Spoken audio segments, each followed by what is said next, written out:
निर्मल शिक्षक प्रशिक्षण महाविद्यालय हिंडौन सिटी की ऑनलाइन क्लासेज में आपका स्वागत है।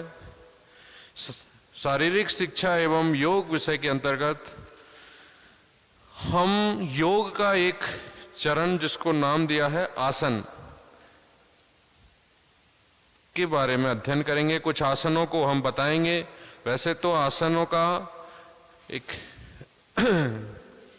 राइटर हैं चरणदास जी, उन्होंने कहा 84 लाख आसन उन्होंने बताए हैं। कितने? 84 लाख। यानी हर एक्टिविटीज में आपके एक आसन या मुद्रा है आसन की। व्यक्ति के शारीरिक, मानसिक व आध्यात्मिक विकास की दृष्टि से अनेक आसन बड़े उपयोगी होते हैं। तीनों तरह का विकास व्यक्ति का, शारीरिक, मानसिक और आध्यात्मिक, कैसे होगा? आसन से।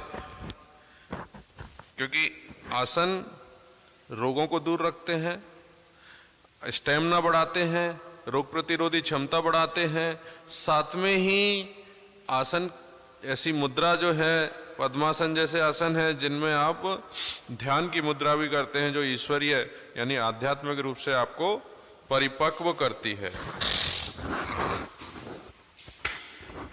आध्यात्मिक रूप से परिपक्व से तात्पर्य है ईश्वर में अपनी आस्था बढ़ाना, क्योंकि मन को स्थिर करना। मन क्योंकि चलायमान है, उसको स्थिर करना एक बहुत बड़ी चुनौती है, बहुत बड़ा एक तप है, संयम है। तो वो सब तप और संयम आता है आसन की ही, योग की ही एक मुद्रा आसन और आसन में ध्यान से। अब हम लेके चलते हैं, सबसे पहले स्टार्टिंग ही कर देते हैं हम आसनों की। कि आप वैसे तो आसन जब 84 लाख बताएं तो इतने आसनों का तो न तो हम पर इतना उच्चारण ही हो पाएगा। बाकी जो काम के हैं, काम के भी बहुत आसन है। कुछ आसन में आपको जो हम उनको रेगुलर विद्यालय में भी करवा सकते हैं बच्चों को, और खुद भी कर सकते हैं रेगुलरिटी में, जिनसे आपको कई सारे आपके बेनिफिट यानी हमारे शारीरिक, मानसिक और आध्यात्मिक विकास हो सकता है। नंबर पहला है सर्वांग आसन। नाम ही जिसका ऐसा है, सर्व अंगों का आसन, यानी सारे अंगों का उससे आसन हो जाता है, सारे अंगों का परफेक्शन हो जाता है उसमें। देखिए, इसको करके तो मैं अभी डेमोन्स्ट्रेशन तो नहीं बता सकता, लेकिन मैं उसकी क्रियाविधि बताता हूं किस तरह से करना होता है सर्वांग आसन को। कि सीधे आपको पहले लेट जाना होता है जमीन में, एकदम फ्लैट, पीठ के बल, पीठ नीचे, पेट ऊपर, और एकदम सीधे, एकदम स्ट्रेट में पैर करके लेट जाना है। फिर दोनों पैरों को, जो आपके पैर हैं, सटा के रखें पैर हैं, उनको शने शने ऊपर की ओर ले जाना होता है। इसके पश्चात पैरों को शरीर के लंबवत, मतलब सीधे स्ट्रेट में खड़े करना होता है। लास्ट में उसका 90 डिग्री के कोण पर आपको उनको खड़ा करना होता है, और लाकर पीठ से, ये शीर्षासन नहीं है, ये सर्वांग आसन है। शीर्षासन में तो नीचे मुंडी, ऊपर पैर, नहीं, इसमें मुंडी नीचे नहीं होगी, इसमें पीठ का ही ये कंधे हैं, यहां से ही फोल्ड हो जाएगा गर्दन अपनी, और ये कंधे ये जमीन में रहेंगे, बाकी सारी चीजें फोल्ड होकर स्ट्रेट में पहुंच जाएंगे पैर आपके। ठीक है। और उनको सपोर्टिंग के लिए आपके दोनों हाथ हैं वो कमर पर आकर आपका बैलेंस बनाए रखें, क्योंकि सीधा ऊपर पैर हो जाएंगे तो बार बार में कभी आगे पीछे जाएंगे, तो इनके दोनों जो हाथ हैं वो आपकी कमर को पकड़ के उनको स्ट्रेट रखेंगे। ये इसकी प्रोसेस है। और धीरे धीरे जब वो थोड़ी देर वहां स्टैंड करेंगे एक ही पोजीशन पे, और जब थकने लगे तब धीरे धीरे करके पैरों को नीचे करते हुए और फिर वापस उसको स्ट्रेट पैरों को कर देंगे। इसमें कुछ सावधानियां बरतनी होती हैं कि इसमें सांस जो है, श्वसन क्रिया, वो साधारण सी रहनी चाहिए। सांस लेते रहना चाहिए, निकालते रहना चाहिए। पीठ पर हाथों का दबाव देते हुए ठोड़ी को कंठकूप से लगाना चाहिए। जब आप स्ट्रेट कर रहे हैं ऊपर पैरों को, तो कोशिश ये करनी चाहिए कि जो आपकी ठोड़ी है वो आपके कंठ से लग जाए, यूं ऐसे हो जाए। जैसे आप यूं फोल्ड करोगे अपने पैरों को, तो ये हिस्सा है वो यहां लग जाएगा। कोहनियों को अधिक फैलने न दें, कोहनी सटा के ही रखें। जब आप बैलेंस बनाएंगे अपनी कमर पर, उनको ज्यादा ऊपर नहीं दें। ये कुछ सावधानी है। अब इससे लाभ क्या है? इसके लाभ हैं कि एक तो जो धमनियां होती हैं धमनियाँ जिनमें ब्लड का सर्कुलेशन होता है उनका फूलना कम हो जाता है, वो धमनियाँ कम फूल पाती हैं। और थायराइड का सक्रिय एवं स्वस्थ बनाता है, थायराइड को कम करता है, मोटापा दुर्बल कम करता है, कद में वृद्धि और थकान आदि विकारों को दूर करता है। कौन सा आसन? सर्वांग आसन। सर्वांग आसन के अंतर्गत आपको थकान दूर हो जाएगी, आपको कमजोरी नहीं आएगी और इसके साथ में ही आपके लिए सबसे जो बेस्ट पोजीशन है वो थायराइड में कमी आ जाएगी, क्योंकि सभी अंगों का स्वास्थ्य थायराइड ग्रंथि पर निर्भर होता है। इस आसन से थायराइड ग्रंथि अच्छी मात्रा में उसको पोषण मिलता है, रक्त का परिसंचरण अच्छा होता है धमनियों में और श्वसन क्रिया, पाचन क्रिया, उत्सर्ग क्रिया, नाड़ी तंत्र व्यवस्थित ढंग से कार्य करते हैं। यानी ये सारे जो तंत्र हैं बॉडी के वो सारे अच्छे से कार्य करने लगते हैं। यह एक अत्यंत आदर्श शक्तिप्रद आसन है। यह आसन शरीर को निरोगी बनाकर स्फूर्ति भी प्रदान करता है। यह आसन करने से मेरुदंड की नाड़ियों के छोरों को पर्याप्त मात्रा में रक्त मिलता है। मेरुदंड की जो नाड़ियां हैं, पीछे मेरुदंड है, उसको पर्याप्त मात्रा में रक्त संचार अच्छा होता है। यह आसन मेरुदंड की स्थिति स्थापना बनाए रखता है। इस आसन से मेरुदंड यानी रीढ़ की हड्डी जो है में जड़ता नहीं आने पाती। जड़ता आ जाती है, जैसे अब इसको नहीं करेंगे तो वो स्ट्रेट है तो सीधी रहेगी, झुकने करने में दिक्कत आती है तो उसमें फ्लेक्सिबिलिटी रहती है। फलस्वरूप यौवन दीर्घकाल तक सुरक्षित रहता है। इससे आदमी जवान बना रहता है इस आसन को करने से। यह आसन ब्रह्मचर्य के पालन में सहायक है। जननेंद्रियां, गुदा रोगों के लिए यह आसन एक रामबाण का इलाज है। यह आसन नाड़ी तंत्र और पाचन तंत्र के लिए भी एक टॉनिक का जैसे काम करता है। पाचन तंत्र भी इससे सही रहता है। यह आसन मूत्राशय की बीमारियों में भी लाभदायक है। पेशाब में जलन वगैरह जो रहती है, कोई इन्फेक्शन है, उन सब में भी इसका अच्छा प्रभाव देखने में। यह आसन पैरों के तलवे की पीड़ा, सूजन, जलन आदि विकार भी दूर करता है। पांडु रोग यानी पीलिया एवं गले के रोग से पीड़ित व्यक्तियों के लिए भी यह आसन लाभप्रद है। गले का रोग और पीलिया रोगों के वालों के लिए भी इस आसन से नाक, कान, क्रिया तंतु सबल होते हैं। जो कईयों के तंतु रहते आते हैं गले में, तुतला के बोलते हैं, हकला के बोलते हैं, उनको लिए भी ये फायदेमंद है। अशुद्ध रक्त शुद्ध होता है, इससे फिल्टरेशन में फायदा है। इस आसन से नाक, कान की क्रिया तंतु सबल होते हैं। स्त्रियों को भी यह आसन निर्भयता पूर्वक कर सकती हैं। यह आसन से गर्भाशय के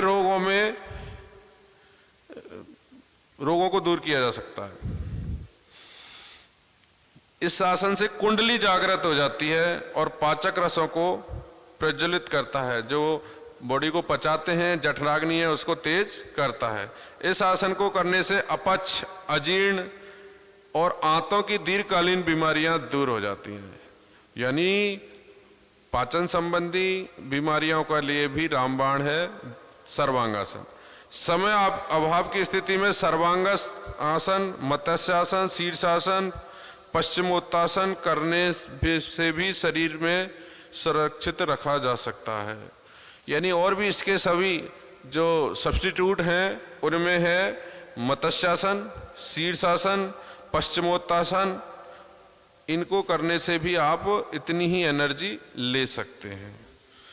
तो पहला जो आसन हमने बताया था सर्वांगासन, उसके इतने सारे हमने फायदे बताए, क्योंकि इसके करने से आपको एक तो मोटापा नहीं आएगा और इस आसन से मानसिक थकान भी दूर हो जाती है, बौद्धिक क्षमता बढ़ती है। विद्यार्थियों के लिए यह आसन बहुत इंपॉर्टेंट। विद्यार्थी इस आसन को, सर्वांगासन को करने से उनकी बौद्धिक क्षमता भी बढ़ती है। तो सर्वांगासन समझ गए आप, उनकी क्रियाविधि समझे, उसका आप लाभ समझ गए। अब दूसरे नंबर पे है हलासन। यह आसन करते समय हल जैसी स्थिति दिखाई देती है, इसलिए इसे हलासन कहा है। इसमें क्या होता है, फिर पीठ के बल लेट जाएं सीधे और श्वास अंदर भरते हुए पैरों को उठाएं। पहले जैसी पोजीशन में ही है जैसा सर्वांग में बताया, पहले तो फ्लैट सीधे लेट जाएं। अब पैरों को उठाएं और उठाते हुए पैरों को, इसमें जो पहले सर्वांगासन में बताया था स्ट्रेट सीधे खड़े करने, अब उन पैरों को बिल्कुल पीछे, आपके सर के पीछे तक पहुंचाएं, यानी जमीन पर लगाने होते हैं मुड़ा के। गर्दन और कंधे का ये भाग केवल जमीन को टच रहेगा एक बार में, और फिर फोल्ड होके पूरा शरीर नीचे लेट रहे हैं, पूरा शरीर कंधे नीचे टिके हुए और गर्दन यूं झुकी हुई और पूरा फोल्ड होके और पीछे पैर आ जाएंगे। अब डेमोन्स्ट्रेशन तो मैं कर नहीं पाऊंगा अभी यहाँ, लेकिन समझने की, ये हलासन है। और दोनों पैरों को मिलाकर इनको एक साथ करना होता है।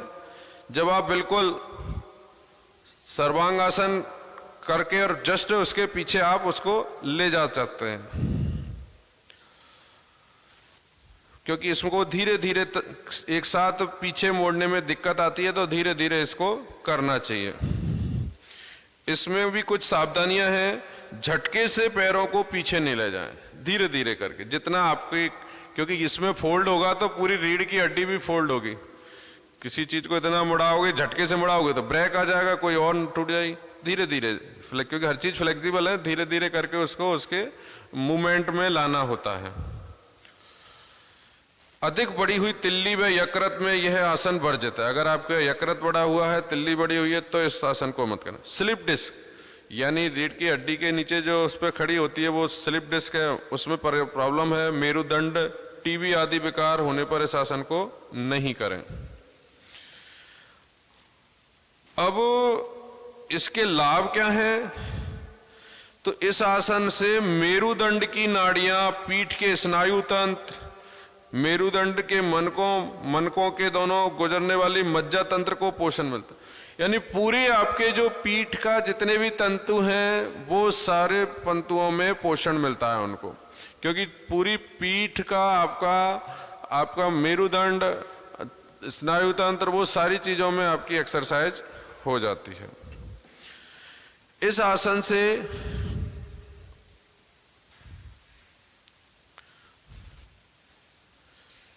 मेरुदंड कोमल और स्थितिपरक रहता है, अतः नियमित रूप से हलासन करने वाला व्यक्ति तुरंत गतिशील, फुर्तीला और पूर्ण सशक्त रहता है। जो हलासन को करता है उसमें फुर्ती, क्योंकि वो है फ्लेक्सिबल हो जाता है। जिस आदमी ने अपनी रीढ़ की हड्डी को पूरा फोल्ड करके रखा है तो उसके अंदर तो ऑटोमेटिक चुस्ती और फुर्ती रहेगी।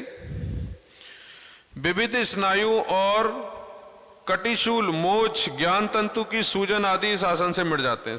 पैरों की सूजन है, मोच है, वो इन सबसे मुक्ति दिला देता है। स्थायी कब्ज, अगर आपको कॉन्स्टिपेशन है, कब्ज है, उसमें आपको फायदा देगा। वायु गोला यानी गैस बनती है, पीलिया का संकुचन है, इस आसन से उसे दूर किया जाता है। यौवन की चंचलता, यौन शक्ति प्राप्त करने में भी यह आसन अत्यंत सहायक हुआ है। इस आसन से पेट के स्नायु सशक्त होते हैं, यानी पाचन का जो क्रिया है उसमें काफी फायदा रहता है। इस आसन का चेहरे पर भी बड़ा अच्छा प्रभाव रहता है, चेहरे पर ग्लो आ जाता है हलासन करने से, और रक्त परिसंचरण अच्छी तरह होने से चेहरे के तंतुओं में सक्रियता आ जाती है।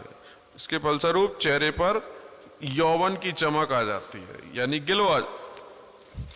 तो ओवरऑल हलासन भी हमारे लिए काफी अच्छा आसन है। इसके बाद है नौकासन। नौकासन भी लगता ऐसा है, नौका जैसा बन जाता है, बाकी है काफी कठिन।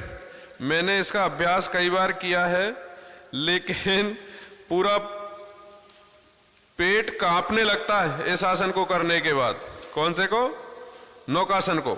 नौकासन की प्रोसेस कैसी है? नौकासन को करने के लिए आपको नौका जैसे बनाना पड़ेगा अपने आप को। अब नौका कैसी होती है, आप सीधा पहले पैरों को कर दें।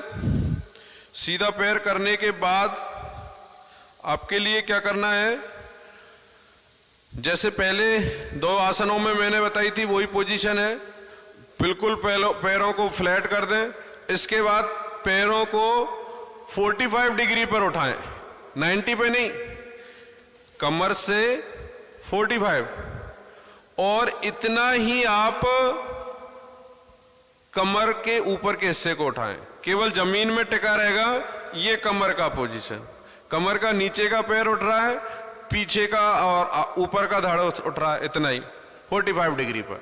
दोनों को उठा के कुछ देर एक पोजीशन में रखें, 2 सेकंड 5 सेकंड अभ्यास के अकॉर्डिंग। और फिर तो जितना आप रोकोगे आपके पेट में कपकपी लगने लग जाती है। मैंने इसको किया है और इससे बहुत रिलीफ मिलता है पेट को। पेट के अंदर जो भी व्याधियां हैं पाचन क्रिया संबंधी, कॉन्स्टिपेशन संबंधी, उनमें बहुत ज़्यादा लाभ मिलता है। और सबसे बड़ा, कमर में भी अगर कहीं आपके दर्द है तो उसमें भी आपको बहुत रिलीफ देता है। कौन सा आसन? नौकासन। इसके फायदे क्या हैं नौकासन के? तो नौकासन हृदय एवं फेफड़े में प्राणवायु के भरता है। प्राणवायु हृदय और फेफड़ों दोनों में भरता है। आंत, आमाशय, अग्नाशय एवं यकृत आदि के लिए यह सबसे उत्तम आसन है। तो ये इसके बाद है पद्मासन। पद्मासन तो आपने सुना ही होगा नाम। एक ऐसी विधि है पद्मासन जिसमें अधिकतर ऋषि मुनि संत महात्मा अपना ध्यान, अपना तप, अपने जो मंत्रों का उच्चारण, वो सब धार्मिक जितने भी आयोजन है वो सब इसी पद्मासन आसन में किए जा सकते हैं। पद्म अर्थात कमल, जब यह आसन किया जाता है उस समय वह कमल के समान दिखाई पड़ता है, इसलिए इसे पद्मासन का नाम दिया है। इसे कमलासन भी कहते हैं। ध्यान और जप के लिए पद्मासन मुख्य आसन है। यह आसन पुरुष और स्त्रियां दोनों के लिए ही अनुकूल है। इसके लिए प्रोसेस कैसी है कि भूमि पर दोनों पैर फैलाकर सीधे बैठते हैं पहले, फिर दायां पैर बाएं पैर पे और बायां पैर दाएं पैर की जांघ पर रखते हैं।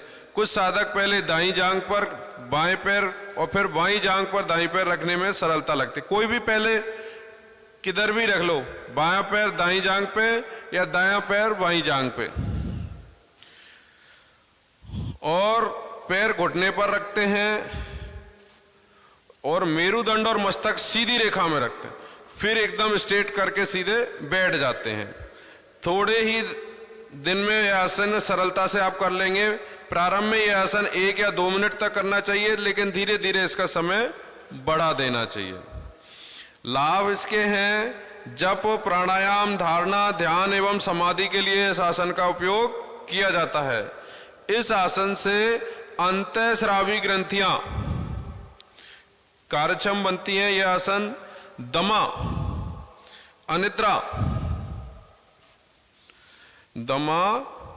अनिद्रा, हिस्टीरिया जैसे रोग दूर करने में सहायक होता है, और अनिद्रा के रोगियों के लिए यह आसन अमोघ शस्त्र है। यह आसन शरीर की स्थूलता कम करने में भी सहायक है। जो स्थूल हैं, मोटे हैं, उनको भी कम करने में फायदा। इस आसन से जीवन शक्ति की वृद्धि होती है। आदमी की जीवन जीने की जो शक्ति है उसमें भी वृद्धि होती है। जठराग्नि को तेज करता है और वात व्याधि में लाभदायक है।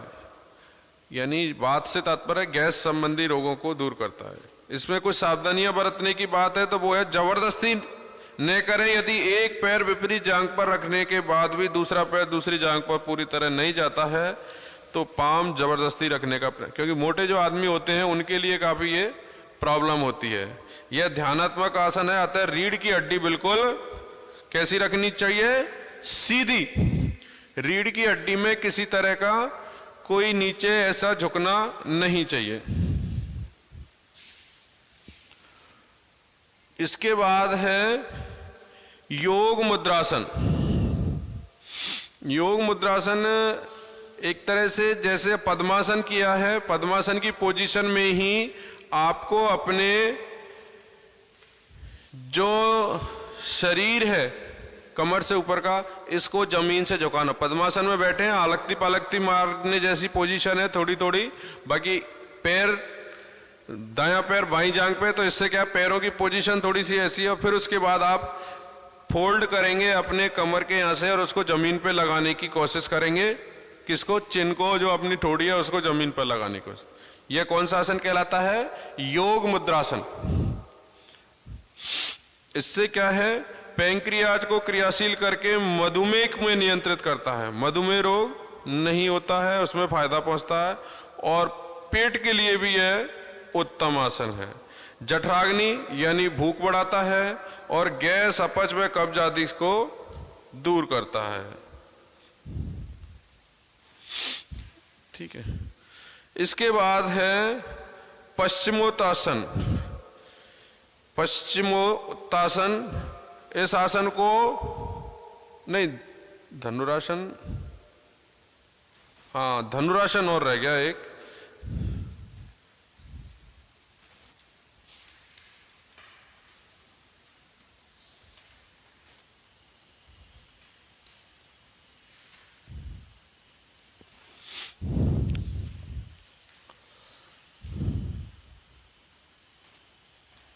बता दूंगा, चलो धनुरासन को भी। अभी हम लेते हैं पश्चिमोत्तासन, जिसका नाम हमने दूसरा क्या दिया है? उग्रासन। उग्र शब्द शिव का नाम है, उग्र, और भगवान शिव संहार करता माना जाता है, इसलिए उग्र अथवा अंधकार नामों से भी प्रसिद्ध है। यह आसन अतिशय कठिन होने से उग्रासन के नाम से जाना जाता है। इसको कठिन आसन भी कहते हैं। इसकी प्रोसेस क्या है, क्रियाविधि क्या है, कैसे करते हैं इसको? भूमि पर बैठकर पैरों को लकड़ी की तरह लंबे कर दीजिए। बिल्कुल स्ट्रेट पैर करने होंगे आपको, बैठकर, लेट के नहीं। इससे पहले जो आसन बताए थे शुरू के दो, उनमें तो लेट के थे, अभी बैठ के पैर लंबे कर देने हैं। पैर के हाथ के अंगूठे और पहली तथा बीच की उंगली पकड़िए, सीधे पैर करके फिर उन उंगलियों को, पैर उठने नहीं चाहिए, पैर जमीन पे टिके रहे, बिल्कुल घुटने के नीचे का हिस्सा ऊंचा नहीं होना चाहिए। और फिर आप अपने अंगूठे को हाथों से पकड़िए झुक के। नीचे झुकते समय पेट भीतर की तरफ खींचिए, इससे आप आसानी से झुक सकेंगे। घुटनों का स्पर्श करते समय सिर दोनों हाथों के बीच में रहेगा। मेरुदंड वाले युवक का सिर पहले प्रयत्न से ही घुटनों को छू सकेगा। मोटे आदमियों को अवश्य कुछ कठिनाई का अनुभव होगा। जिसका मेरुदंड जठर हो गया है, उस व्यक्ति के आसन करने में महीनों लग जाएंगे। 5 सेकंड तक आसन की स्थिति में रहिए और 30 सेकंड से करके धीरे धीरे इस आसन को 10 मिनट तक पहुंचा दीजिए। अर्थात पैरों को बैठकर लंबे कर दीजिए और पैरों के अंगूठों को हाथ से पकड़िए और अपनी गर्दन को बिल्कुल नीचे जमीन पे झुकाने की कोशिश करिए। इसके क्या लाभ हैं?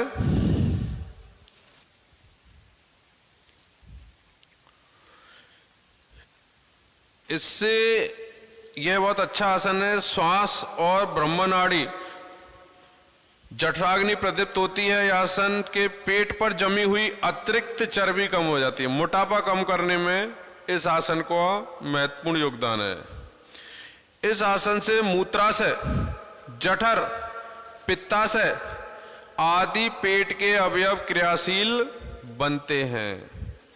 यह आसन से आंतों की संकुचन की क्रिया को गति मिलती है। आंतों में संकुचन ज्यादा होता है, जिससे भोजन आंत में एक स्थान से दूसरे स्थान तक पहुंच जाता है, क्योंकि आंतें सिकुड़ जाती हैं तो भोजन जल्दी से पचता नहीं है, एक जगह से दूसरी जगह नहीं पहुंच पाता है।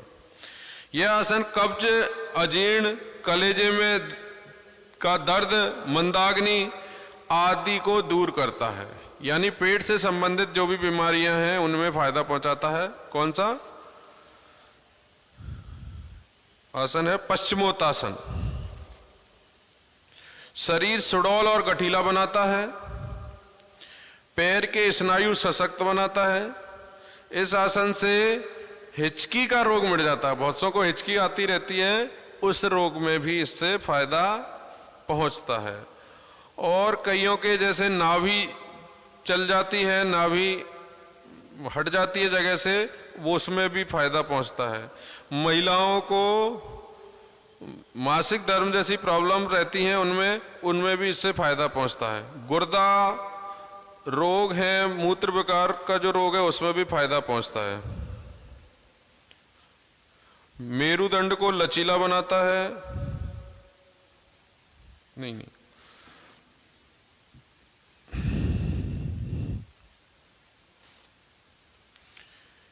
इसके तो जो लाभ है वो यही है। मेन तो ये पेट के संबंधित रोगों को दूर करता है, और सबसे बड़ा है आंतों को, पेट को, शरीर को सुडौल बनाता है, और पैरों के स्नायु तंत्र को फायदे पहुंचाता है, और हिचकी में फायदा देता है। ठीक है। अब आया है धनुरासन। पेट के बल लेट जाएं, घुटनों से पैरों को मोड़कर एड़ियां नितंब के ऊपर रखें, घुटने में पंजे आपस में। ऐसा आसन है जैसे आप पेट के बल लेट जाएं। पहले पीठ के बल लेटवाया मैंने, अब पेट के बल।